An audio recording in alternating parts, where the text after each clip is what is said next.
600 aircraft. For only the 9th time in its 108-year history, Boeing has crossed that threshold. But here's what the headlines won't tell you. This number conceals a story far more complicated than a simple comeback, and far more fragile than Boeing wants you to believe. Let's establish what we're actually measuring here. When we discuss commercial aircraft deliveries, we're talking about the moment an airline hands over the bulk payment for an aircraft, typically 60 to 70% of the jet's total purchase price. This is the oxygen that keeps a manufacturer's financial heart beating. Boeing has only crossed 600 annual deliveries 8 times before 2025. The last occurrence was 2018, when Boeing delivered a record 806 aircraft, a high watermark that preceded one of the most catastrophic collapses in commercial aviation manufacturing history. Consider the contrast. In 2018, Boeing was the undisputed king of commercial aviation. The 737 MAX had just entered service, representing Boeing's answer to the fuel-efficient Airbus A320neo family. Then came October 2018, Lion Air Flight 610, 189 lives lost. 5 months later, March 2019, Ethiopian Airlines Flight 302, another 157 souls. The 737 MAX was grounded worldwide for 20 months. Boeing's deliveries collapsed to 380 aircraft in 2019, then to a pandemic-devastated 157 in 2020, the lowest figure in decades. Now here's the open loop I want you to hold in your mind as we proceed. What happened internally at Boeing that allowed these catastrophes to occur? And has the fundamental problem actually been solved? Because the answer to that question determines whether 600 deliveries in 2025 represents genuine recovery, or merely a temporary reprieve before the next crisis. If you're finding this analysis valuable, consider subscribing. We examine the aviation industry with the depth these complex stories deserve. Let's examine how Boeing achieved this milestone. In December 2025 alone, Boeing delivered 63 commercial aircraft. That's 44 737 MAX jets, plus 19 wide-body aircraft across the 787, 777, and 767 programs. For the full year, the breakdown reveals where Boeing's recovery is actually occurring. 447 737 family deliveries, representing nearly 75% of total output.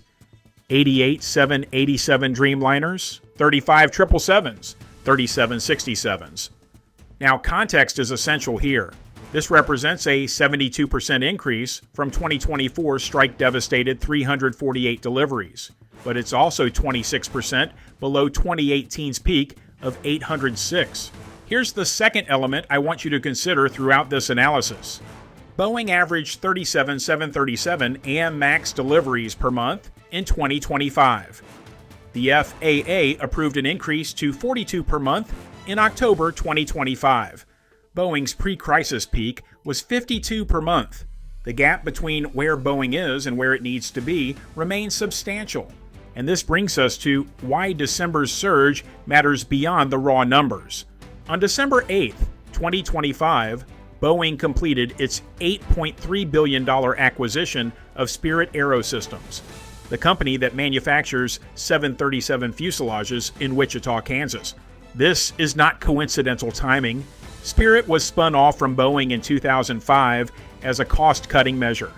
For 20 years, Boeing's most critical component supplier operated as an independent company with its own shareholders, its own cost pressures, and, crucially, its own quality control systems. The January 2024 Alaska Airlines door plug incident, where a panel blew off a nearly new 737 and MAX 9 at 16,000 feet, was traced directly to missing bolts.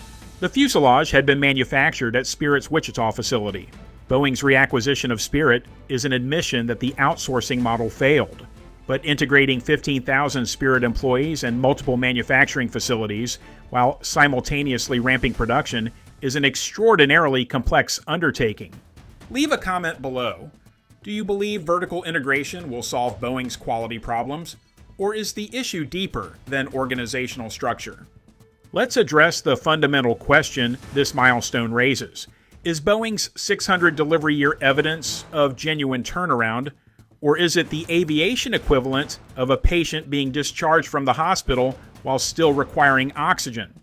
To answer this, we need to examine three dimensions: regulatory standing, cultural transformation, and competitive positioning. First, regulatory standing. Following the January 2024 Alaska Airlines incident, the FAA imposed unprecedented restrictions on Boeing. Production of the 737 MAX was capped at 38 aircraft per month. Boeing was stripped of its authority to certify its own aircraft, a privilege it had held for decades. The FAA stationed permanent inspectors at Boeing's Renton facility and Spirit's Wichita plant. In October 2025, the FAA raised the production cap to 42 aircraft per month, the first relaxation of restrictions in nearly 2 years. In September 2025, the FAA restored Boeing's limited authorization to issue airworthiness certificates for some 737 MAX and 787 aircraft. These are positive developments, but they're incremental. Boeing's target production rate, eventually reaching 47 to 57 37 MAX aircraft per month, remains distant. And here's the critical nuance the industry is watching closely. The 737 MAX 7 and MAX 10 variants remain uncertified. These are the smallest and largest versions of Boeing's single-aisle family. Airlines have ordered over 1,200 MAX 10s alone. Boeing originally expected certification for these variants in 2023. The current timeline is now 2026, and many analysts believe slippage into 2027 remains possible. Second, cultural transformation. See, E.O. Kelly Ortberg assumed leadership in August 2024, inheriting a company in crisis. His approach has been described as fix first, produce later, prioritizing quality and safety metrics over aggressive production targets.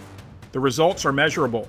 Boeing reports that tool loss on production lines has decreased by 85%. Defect rates have improved. Rework, the costly process of fixing problems after assembly, has declined. But cultural transformation in a 170,000-person organization doesn't happen in 18 months. The August 2024 NTSB release of Boeing factory worker interviews was revealing. Workers described being pressured to move too fast. They described performing tasks they weren't qualified for. They described a production environment where speed frequently superseded safety. Boeing's challenge isn't just improving metrics, it's rebuilding an engineering-first culture that many observers believe was systematically dismantled over decades of financialization. Hit the like button if you believe engineering excellence should drive aerospace companies, not quarterly earnings targets. Third, competitive positioning. Here's where the numbers tell the most uncomfortable story. In 2025, Boeing delivered 600 aircraft. Airbus delivered 793. That's a 32% gap, nearly 200 aircraft, and the competitive dynamics extend beyond raw volume. In October 2025, the Airbus A320 family officially surpassed the Boeing 737 as the most delivered commercial aircraft in aviation history. After decades of Boeing dominance, Airbus now holds the single-aisle crown. Airbus holds approximately 60% of the narrow-body market. Boeing's share has contracted to roughly 1/3.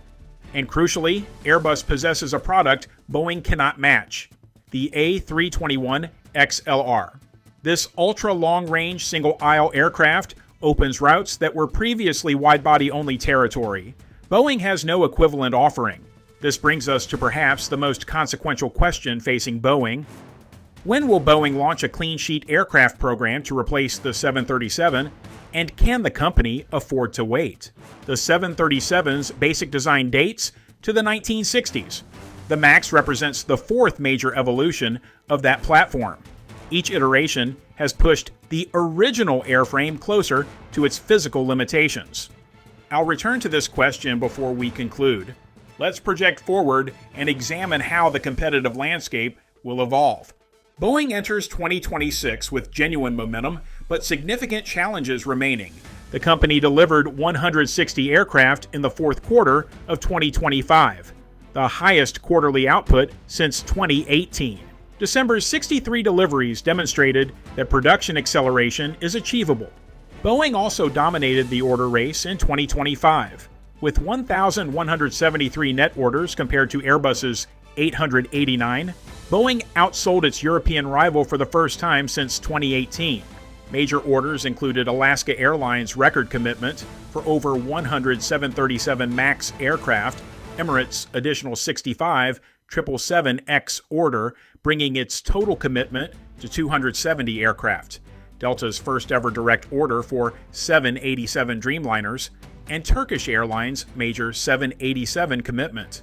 Boeing's backlog now stands at approximately 6,700 aircraft, representing over 11 years of production at current rates. But here's the qualifier that sophisticated observers will immediately recognize. Orders are expressions of intent. Deliveries are revenue. Boeing's challenge in 2026 is converting that backlog into cash while maintaining quality, navigating supply chain constraints, and completing critical certifications. Airbus enters 2026 from a position of strength, but not invincibility. The company delivered 793 aircraft in 2025, falling slightly short of its original 820-unit target. Supplier quality issues on A320 fuselage panels forced a guidance reduction late in the year. Airbus is targeting production rate increases across all programs. The A320 family is expected to reach 75 aircraft per month by 2027, roughly double Boeing's current 737 MAX output. However, Airbus faces its own constraints. Engine availability from both Pratt & Whitney and CFM International remains challenged. The A350 program delivered only 57 aircraft in 2025, well below the targeted monthly rate of 6. Supply chain bottlenecks affect both manufacturers, creating an industry-wide capacity constraint. And here's an often overlooked dynamic. The global aircraft shortage is so severe that both Boeing and Airbus are effectively capacity constrained, not demand constrained. Airlines are extending leases on older aircraft. Maintenance facilities are operating at maximum capacity. Aircraft values for in-production types have reached unprecedented levels. This means Boeing's recovery is occurring in an environment where virtually every aircraft it can produce will find a buyer. The question isn't whether demand exists, it's whether Boeing can execute. Let's address the elements that could derail Boeing's trajectory. First, 777X certification. The Boeing 777X was announced in 2013. It was supposed to enter service in 2020. As of January 2026, not a single 777X has been delivered to a customer. The program has now accumulated over $15 billion in charges, making it one of the most expensive development programs in commercial aviation history. Current projections suggest first delivery in 2027, 7 years late. Launch customer Lufthansa has redesigned its premium Allegris cabin around the 777X. Emirates, with 205 aircraft on order, has restructured its fleet plans multiple times. Every additional delay damages customer relationships, increases financial charges, and raises questions about Boeing's program management capabilities. Second, MAX 7 and MAX 10 certification. These variants face their own certification challenges. A persistent issue with the engine anti-icing system related to potential damage to composite engine nacelles during prolonged use has delayed certification repeatedly. Boeing has stated certification is expected in 2026. Industry analysts remain skeptical, with many projecting potential slippage. United Airlines, American Airlines, and multiple international carriers are counting on these variants. Continued delays could drive order conversions to existing MAX 8 and MAX 9 models, or worse, to Airbus alternatives. Third, supply chain integration. The Spirit AeroSystems reacquisition closed in December 2025. Integration has barely begun. Boeing is absorbing 15,000 employees across facilities in Wichita, Tulsa, Dallas, and Prestwick, Scotland. Simultaneously achieving production ramp-up and cultural integration represents an extraordinarily difficult execution challenge. Historical precedent suggests such integrations typically create short-term disruption before delivering long-term benefits. Boeing cannot afford short-term disruption given its competitive position. Fourth, Financial pressure. Boeing burned through $14.3 billion in cash in 2024. The company raised $24 billion through stock and debt issuance to shore up its balance sheet. Gross debt stands at approximately $53 billion. Boeing has not recorded an annual profit since 2018. While 2025's improved delivery should generate positive operating cash flow, the path to sustained profitability requires consistent execution across all programs: commercial, defense, and services. Let's return to the questions we've been holding throughout this analysis. Loop 1. Has the fundamental problem been solved? The fundamental problem, a corporate culture that prioritizes financial metrics over engineering excellence, required decades to develop. It cannot be fully reversed in 18 months. Kelly Ortberg's leadership represents a philosophical shift. The Spirit reacquisition represents structural change. Improved metrics represent operational progress. But sustainable transformation requires consistent execution over years, not quarters. The verdict remains incomplete. Loop 2. Can Boeing close the production gap? Boeing's current 737 MAX rate of approximately 37 to 42 per month must eventually reach 50 or higher to meet backlog commitments and compete effectively with Airbus. This requires continued FAA approval, flawless Spirit integration, supply chain stability, and sustained quality performance. The path exists. Execution remains the variable. Loop 3. Will the MAX variants be certified? The MAX 7 and MAX 10 will eventually be certified. The technical issues are solvable. The question is timing. Each month of delay reduces Boeing's ability to compete in market segments where these variants are essential. Loop 4. When will Boeing launch a new aircraft? This is the existential question. Boeing's leadership has indicated that stabilizing current production is the priority before committing to a new aircraft program. The financial resources required for a clean sheet design, estimated at $15 to $20 billion or more, are substantial. Boeing's current balance sheet makes such a commitment challenging, yet every year that passes without a next-generation announcement extends Airbus's competitive advantage. The answer will likely emerge in 2026 or 2027. It will define Boeing's trajectory for the next 2 decades. Loop 5. Is the recovery sustainable? Here's my assessment. Boeing's 600 delivery year represents genuine progress. The company is producing more aircraft, generating more cash, and rebuilding regulatory trust. But this is not a turnaround. It's the early phase of a multi-year recovery, whose success is not yet assured. 600 aircraft delivered. It's a milestone worth acknowledging, but not celebrating prematurely. Boeing has demonstrated that production recovery is possible.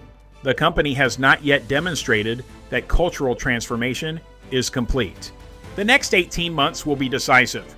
777X certification, MAX 7 and MAX 10 certification, Spirit integration, continued production ramp, financial stabilization, execute successfully, and Boeing's comeback narrative becomes credible. Stumble again, and the question becomes whether recovery is possible or whether this represents the aerospace equivalent of a false summit. For those who follow aviation as closely as I do, this is the most consequential period in Boeing's modern history. Subscribe and enable notifications to follow the story as it develops, and share your perspective in the comments. Is Boeing's recovery real, or are we witnessing the calm before another storm? Check out the next video for more aviation news.